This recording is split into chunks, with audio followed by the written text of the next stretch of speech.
नमस्कार दोस्तों, मैं हूं आपका दोस्त हर्ष और आप सभी का स्वागत है मिस्टर ग्रोथ यूट्यूब चैनल पर। फ्रेंड्स, आज का वीडियो बहुत बड़ा एग्जांपल है उन लोगों के लिए जो मुझे कई बार कमेंट करके कहते हैं कि सर क्या आपके पास सिर्फ फ्रॉड कॉल की वीडियो होती हैं, या फिर इसके अलावा मुझे कुछ ये भी हेटर्स के कमेंट मिलते हैं कि सर आप अपने चैनल का ही नाम बदलकर मिस्टर ग्रोथ से फ्रॉड कॉल रख दीजिए, यानी कि कुछ भी फ्रॉड से रिलेटेड। तो आज का वीडियो शायद उनके लिए एक बहुत बड़ा एग्जांपल होगा जिसमें एक लड़की की सारी मेहनत की कमाई फ्रॉड कॉलर ने लूट ली और उसने अपना पूरा फुल एक्सपीरियंस शेयर किया है। हालांकि जिन भी लोगों का पैसा लूट जाता है तो वो रो धोकर, यानी कि इस चीज को मान लेते हैं कि यार चलो पैसे गए सो गए, क्या करें। लेकिन ये सब करने के बावजूद उन्होंने अपना पूरा, यानी कि जो भी एक्सपीरियंस रहा कि कैसे उनके पैसे गए या फिर जो भी उनका गुस्सा था सिस्टम के प्रति, तो उन्होंने हर एक चीज वीडियो में शेयर की है। और मेरी तरफ से बिग सैल्यूट है उनकी सोच को, ताकि उन्होंने ये सोचकर वीडियो शेयर किया कि मैं तो चलो जो भी मेरा तो नुकसान होना था हो गया, एटलीस्ट मेरी वीडियो देखकर किसी का भी लॉस ना हो। और मेरे एक दोस्त ने स्पेशली मुझे इस वीडियो को व्हाट्सएप पर भेजा और मुझे इसको पोस्ट करने के लिए बोला चैनल पर, ताकि चैनल के जरिए आप सब तक भी ये चीज पहुंच पाए। क्योंकि हाल ही में नवंबर में ही उनके साथ ये सब हुआ और हालांकि मैं 1.5 साल पहले ही फ्रॉड कॉल से रिलेटेड वीडियोस डाल चुका हूं, तो कहीं ना कहीं कमी हमारी भी है। हम सिर्फ सिस्टम को दोषी नहीं मान सकते, क्योंकि अगर ऐसे लोग लूटने के लिए अपना जोर लगा रहे हैं और हम जैसे लोग अगर शेयर करके ऐसी चीजों को दूसरे तक पहुंचाएं जो पहले ही लोग जान ले, तो कोई भी इस तरह से ना लूटे।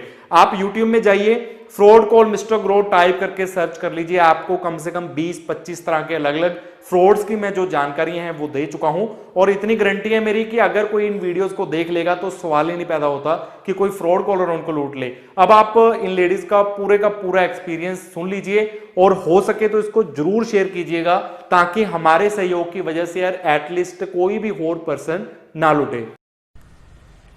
हे एवरीवन, आज मैं फिर आप लोगों से बात करने आई हूँ और आज मैं आपको बताना चाहती हूँ कुछ जो मेरे साथ हुआ है day before yesterday. 21st of November was a nightmare for me. So I want to share this experience. ये वीडियो बनाने का मतलब सिर्फ इतना है कि मैं चाहती हूँ कि जो चीज़ मुझे नहीं पता थी, हो सकता है मैं बेवकूफ़ हूँ, हो सकता है कि कुछ लोग कहेंगे कि आपको इतनी सी चीज़ पता नहीं थी, आपने कैसे किया, लेकिन हो सकता है कुछ लोग अभी भी हैं जिनको नहीं पता हो मेरी तरह, और उनसे ये भूल ना हो जाए, गलती ना हो जाए, इसलिए मैं ये वीडियो बना रही हूँ। सो मैं पेटीएम यूज़ करती हूँ। लाइक 99% मैं अपने ग्रोसरी से लेके ऊबर पे एंड एवरीथिंग मैं पेटीएम यूज़ करती हूँ। मेरे पास कैश कभी नहीं होता। अगर मेरे पास कैश होगा तो वो या तो 100 रुपीज़ या 200 रुपीज़ इतना ही रखती हूँ मैं, उससे ज़्यादा मेरे पास कैश नहीं होता कभी। 21st of November को क्या हुआ, मेरा पेटीएम मैंने यूज़ करने की कोशिश करी ग्रोसरी शॉप पे सुबह, तो वो नहीं चला। 3 टाइम्स वो नहीं चला और उसमें मैसेज आया समथिंग वेंट रॉन्ग और समथिंग ऐसे। सो आई वाज शॉक कि यार क्यों नहीं चल रहा, नेटवर्क भी है। तो मैंने गूगल पे यूज़ किया और गूगल पे से मैंने कंटिन्यू किया। उसी दिन जब मेरा सुबह नहीं चला, मेरे पास दोपहर को मैसेज आता है कि your KYC is not completed and this is the number. एक नंबर आया उसमें कि you can contact this person for your KYC। सो क्योंकि मैं ऊबर में भी बहुत ट्रैवल करती हूँ, तो ये KYC का जो चक्कर होता है ये ऊबर ड्राइवर्स को भी बहुत परेशान करता है। ठीक है, तो मैं KYC लगातार सुनती रहती हूँ कि मैडम मेरा KYC नहीं हुआ है इसलिए मेरा पेटीएम नहीं चल रहा। तो मैं फ्रीक्वेंटली ये चीज़ सुनती हूँ उनसे कि KYC की वजह से उनका पेटीएम रुक गया है। तो मुझे ऐसा लगा कि शायद मेरा भी KYC या कुछ हुआ होगा, नहीं चल रहा है। और वो मैसेज मैंने कनेक्ट किया कि मेरा जो पेटीएम नहीं चला तो वो इसी का मैसेज आया होगा। मुझे बिल्कुल भी कोई और अंदाजा नहीं था।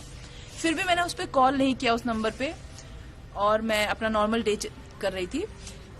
शाम को मेरे पास एक कॉल आता है और उस कॉल में वो बोलता है कि मैडम आपका KYC नहीं हो रखा है। तो मैंने कहा भैया मेरा KYC हो रखा होगा तभी तो मैं 2 साल से यूज कर रही थी ना अपना पेटीएम अचानक से। तो ही कन्विंस्ड मी कि आपका KYC जो हुआ था वो 60% हुआ था, 40% और बाकी है। तो मैंने कहा कि अच्छा तो मुझे क्या करना पड़ेगा। तो उसने मुझे कहा कि आपको मुझे कुछ नहीं बताना है, मैं आपको बताता हूँ और आप अपने आप अपना KYC कर सकते हो। So I was fine with it, because जहां तक मुझे पता है था कि फ्रॉड में आपका CVV नंबर आपको किसी को नहीं बताना चाहिए, और आपको अपना OTP जो आता है जब हम कोई ट्रांजेक्शन करते हैं वो OTP किसी को नहीं बताना चाहिए। तो ये डिटेल्स हैं जो आपको शेयर नहीं करनी चाहिए, और अगर कोई आपको लिंक भेजता है ऐसे मैसेज में तो आपको वो लिंक पे क्लिक नहीं करना चाहिए। लेकिन मुझे ये नहीं पता था जो मैं आगे बताने वाली हूँ। तो उसने कहा कि मैम आपको एक ऐप डाउनलोड करना है, वो है क्विक सपोर्ट करके। और फिर मैंने कहा ठीक है, होगा शायद कुछ ऐसा। और मैं डिस्टर्ब भी थी बहुत उस दिन, मेरा दिमाग सच में, मेरा किसी भी चीज़ में मेरा दिमाग नहीं चला। उसने कहा क्विक सपोर्ट ऐप डाउनलोड करो, और वो ऐप डाउनलोड करते ही उसने कहा कि अलाउ करो उसमें। मैंने अलाउ किया, और उसके बाद मेरे मोबाइल का सारा डिटेल्स जो भी मेरे मोबाइल पे हो रहा था उसके पास चला गया। वो देख सकता था कि क्या हो रहा है मेरे मोबाइल में, ठीक है। उसने कहा आपकी पेटीएम जो लिमिट है वो मैं इंक्रीज करना चाहता हूँ, इंक्रीज करवाने के लिए आपको अपने कार्ड की डिटेल दीजिए। आप मुझे मत बताइए, आप खुद डिटेल डालिए और आपकी लिमिट इंक्रीज होगी। तो मैंने कहा भी उसे कि मुझे लिमिट नहीं चाहिए मुझे भैया, क्योंकि मैं अपना पेमेंट नहीं लेती। बोलते मैडम कुछ तो लिमिट रखोगे ना आप। तो मैंने कहा चल ठीक है, क्योंकि मुझे उसको बताना नहीं पड़ रहा तो आई वॉज ओके कि मुझे उसको बोलना नहीं पड़ रहा कुछ। लेकिन मुझे क्या पता था कि मैं जो डिटेल्स डाल रही हूँ वो सब वो देख पा रहा है वहां पे। फिर मैंने अपनी डिटेल्स डाली। पहली ट्रांजैक्शन हुई 1 रुपी की, तो भी मुझे शक नहीं हुआ, बिकॉज ऑथेंटिकेशन के लिए गूगल पे और ये सब 1 रुपीज की ट्रांजैक्शन करते हैं, और जो कि आपको तुरंत वापस आ जाता है आपके अकाउंट में। लेकिन जब दूसरी ट्रांजैक्शन हुई 1499 रुपीज की, तो आई वॉज शॉक्ड। मैंने उसको बोला भैया ये मेरे पैसे कहाँ कट गए, ये क्या हो रहा है यहाँ पे। तो उसने बोला कि मैडम आपकी लिमिट बढ़ रही है, ये पैसे आपके दोबारा अकाउंट में रिफ्लेक्ट करेंगे। तो मैं अब मेरे पास, क्योंकि मुझे पता नहीं है कि उस ऐप से हो रहा है, मैं सिर्फ कंटिन्यू उससे बात कर रही हूँ। और मेरा फिर तीसरी ट्रांजेक्शन हुई 9999 रुपीज की, तब मेरा दिमाग सनक गया था, और तब तक मैं समझ गई थी कि मैं फंस चुकी हूँ मैं किसी चीज में, ठीक है। तो HDFC वालों का, क्योंकि मेरा बैंक HDFC में, HDFC वालों का एक कॉल आता है अगर आप कोई बड़ी ट्रांजेक्शन कर रहा था, वो आपको कॉल करते हैं कंफर्म करने के लिए। तो जैसे उनका कॉल आया, मैंने उनको बोला कि ये ट्रांजेक्शन मैं नहीं कर रही हूँ, प्लीज स्टॉप दिस पेमेंट, ठीक है, और मेरे अकाउंट में और कोई पेमेंट नहीं होनी चाहिए, बिकॉज मैं नहीं कर रही हूँ। मैंने मेरे बोलने के बावजूद अगले 3-4 ट्रांजेक्शन और हुए, और ऐसा कर करके मेरा पूरा अकाउंट खाली हो गया। मैं आपको बता नहीं सकती कि अपनी मेहनत की कमाई, ठीक है, जो मैं दिन रात लगाकर कमाती हूँ, वो मेरे सामने मेरे पैसों के कटने के मैसेजेस आ रहे थे, और मैं कुछ नहीं कर पा रही थी। आई वॉज जस्ट शाउटिंग, और मैं घर में अकेली थी। And I am very thankful to my neighbour who was with me, because मेरे लिए वो बहुत बड़ा सदमा था, बहुत बड़ा झटका था, मैं जो नहीं हैंडल कर पा रही थी। एंड सच बताऊं तो मैं मरते मरते बची हूँ उस चीज से। जो पैसे गए, शायद मैं भी चली जाती उस दिन। फिर एन मौके पे मेरे हस्बैंड आ गए, तब तक मेरे हस्बैंड आ चुके थे। उस बंदे ने मेरा दूसरा डेबिट कार्ड भी वो उसकी एंट्री करवा करके, उसमें से पैसे कटने शुरू ही हो गए थे कि मेरे हस्बैंड आ गए, और उन्होंने तुरंत वो ऐप डिलीट किया। तब मेरे पैसे कटने बंद हुए। लेकिन मेरा जो पहला अकाउंट था वो पूरा खाली हो चुका था, ऑल मनी गॉन, ठीक है। एंड स्टिल वो फोन पे था कि मैं आपके पैसे जा रहे हैं, आपके पैसे वापस कर दूंगा, अभी करता हूं मैं, आपको कार्ड टू कार्ड वापस करता हूं मैं।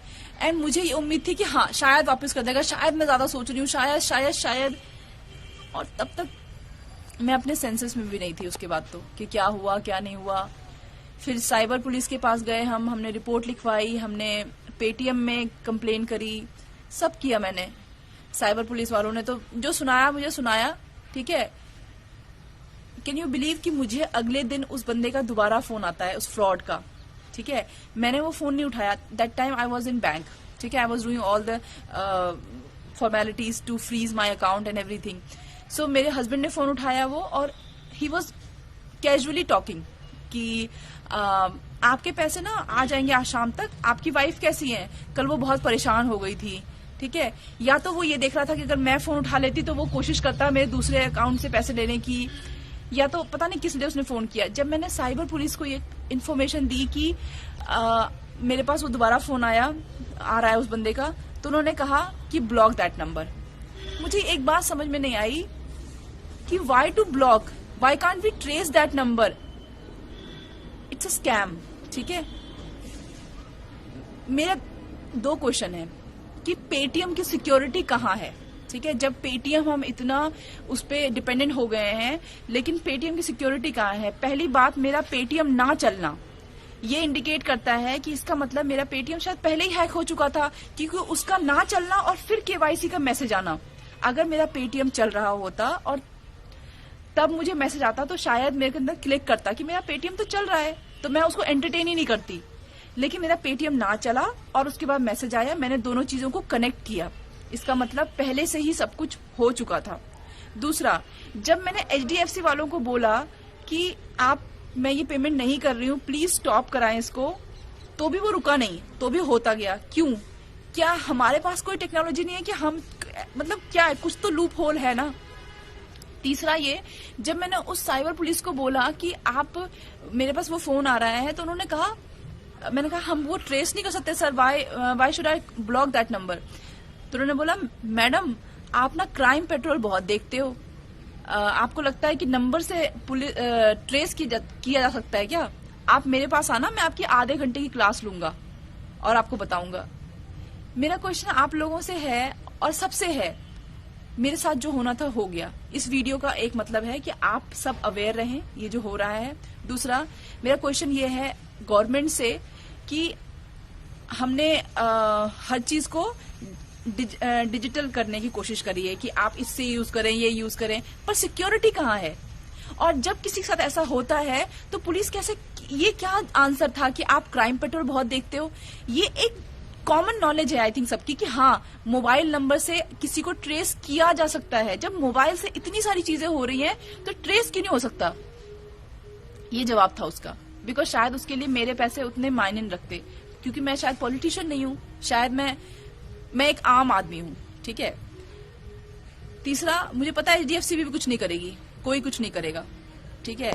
सो मैं अब अपनी तरफ से ये कर सकती हूँ कि मैं एटलीस्ट जितने लोगों से मिल रही हूँ, जितने लोगों को जानती हूँ और जितने भी मेरे आसपास हैं, मैं सबको बता रही हूँ ये बात कि ऐसा हुआ, सारी डिटेल दे रही हूँ, सो दैट मेरी तरह किसी और के साथ ऐसा ना हो। Please be aware. ठीक है। अगर आप पेटीएम यूज करते हैं, मैं तो बोलूंगी यूज करने की जरूरत ही नहीं है। ठीक है, back to normal cash use करें। ठीक है। अपनी यूपीआई पिन अपने मोबाइल में ऐसे सेव, किसी भी ऐसे ऐप को, एचडीएफसी या किसी भी बैंक के ऐप को रखने की जरूरत नहीं है, because it is not safe. जब आपके साथ कुछ ऐसा हो जाएगा तो ये वही बैंक है जो आपका सपोर्ट नहीं करेंगे, कुछ नहीं करेंगे, ये कोई कुछ नहीं करेगा। ठीक है। और हमें आई थिंक उसके बाद अगले दिन ही, कल के न्यूज़पेपर में आया पेटीएम का ये, क्योंकि आई थिंक मेरे से पहले भी लोग बैठे हुए थे जब मैं साइबर पुलिस के पास गई, मेरे से बाद भी लोग थे, और कितना ज्यादा हो रहा है। मतलब इतने सारे केसेस मैंने सुन लिए अपने आसपास ही, उसके बाद अगले दिन ही कि अच्छा, मेरे क्लाइंट में ही 3 लोगों के पास ऐसे मैसेजेस, सेम मैसेजेस आए हुए हैं, और उसमें से 2 लोग वो भी कह रहे थे कि हम ये करने ही वाले थे कि बात कर लेते हैं यार, केवाईसी करवा लेते हैं, अच्छा हुआ आपने बता दिया। तब मुझे लगा कि थैंक गॉड कि मैंने बात कर ली इस बारे में, थैंक गॉड कि मेरे थ्रू उनको पता चल गया कि क्या क्या हुआ और वो बच गए। इसीलिए आपको, अगर आप किसी को जानते जो पेटीएम यूज करते हैं, so please be aware, and आप जितने लोगों को बता सकें बताएं। ठीक है। और किसी को भी इस सदमे से बचाएं, because it is not easy to handle this. चाहे वो 5,000 रुपीज हो, चाहे वो 5 लाख रुपीज हो, किसी की हार्ड अर्न मनी उसके सामने चली जाए इस तरह से, ये झेलना बहुत मुश्किल होता है। Thank you. तो फ्रेंड्स, आपने पूरा एक्सपीरियंस सुना। आई होप आपको भी काफी दुख हुआ होगा, खासतौर पर ये दुख हुआ होगा कि यार इसका कोई समाधान ही नहीं है। मेरे पास भी बहुत सारे लोगों के कमेंट्स आते हैं कि सर मेरे पैसे लूट गए हैं, प्लीज आप कुछ हेल्प कर दीजिए।